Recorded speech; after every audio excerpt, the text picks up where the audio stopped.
Method 1. Using default settings.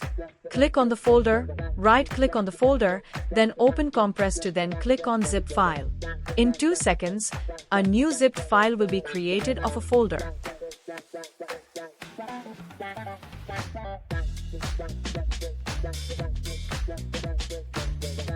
Method 2. Archiving using WinRAR. Click on the folder, right-click on the folder. Click on WinRAR or Show More options, then click on Add to Archive.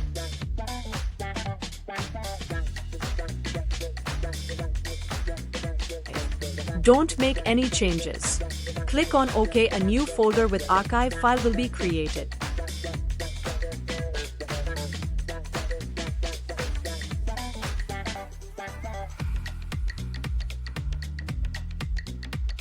You can also extract the file using right-clicking the folder and extract all extract.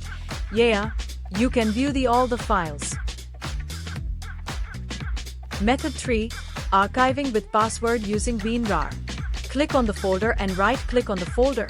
Click on WinRAR, then click on Add to Archive. Click on Set Password, which is visible on the bottom right corner of the dialog box.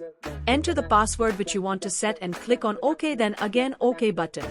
Now your folder of WinRAR archive file of password of which set by you will be visible.